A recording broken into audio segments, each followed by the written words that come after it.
মানে এটা তো সিস্টেম না ভাই, এটা তো প্রফেশনাল জায়গার মধ্যে তো এটা যায় না, প্রফেশনালি এটা এভাবে ডিল করে না।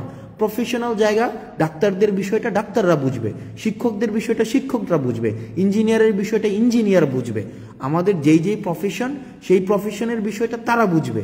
এখন আমরা যদি তাদেরকে এভাবে ফোর্স করি, যেমন আজকে ডাক্তারদেরকে যেভাবে পিটানো হইলো, ডাক্তারদের তাদের কাছ থেকে যেভাবে বের করে দেওয়া হইলো, এটা কি একটা ইতিবাচক কোন ইমপ্রেশন ক্রিয়েট করছে আপনি বলেন?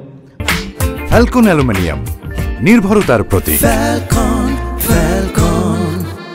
আমি যতই এখন বলি এটা ছাত্ররা করে নাই, আমরা করি নাই, এ করে নাই, সে করে নাই, আমরা পিলো পাসিং করলাম, ব্লেম গেম করলাম, এটা এর উপরে দোষ চাপাইলাম, তার উপরে দোষ চাপাইলাম, কিন্তু এটা তো নাগরিকের উপরে দায়টা বর্তায়, মানে এটা কিন্তু আমাদের উপরে দায়টা বর্তায়। দেখেন আন্দোলনটা আমরা করেছিলাম, গণঅভ্যুত্থানটা আমরা করেছিলাম, সেক্ষেত্রে এই দেশটাকে সঠিকভাবে পরিচালনা করার যেই দায়িত্বটা সেটাও কিন্তু আমাদের উপরে আছে।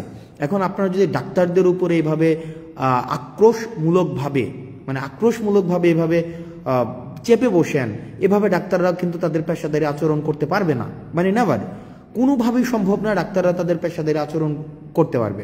সেই জায়গা থেকে আমি যারা ডাক্তার রয়েছে তাদের কাছে, ঢাকা মেডিকেল সহ অন্যান্য মেডিকেলের যারা ডাক্তার আছে, আমি ব্যক্তিগতভাবে আমি খুবই লজ্জিত, এবং আমি আপনাদের উপরে আজকে যেই হামলাটা হয়েছে সেটার আমি যারা আইন শৃঙ্খলা রক্ষাকারী বাহিনী রয়েছে আমি তাদের প্রতি অনুরোধ জানাবো তারা যেন যথাযথ ব্যবস্থা নেয়, এবং আমরা আমাদের জায়গা থেকে সেটি নিয়ে কথা বলবো।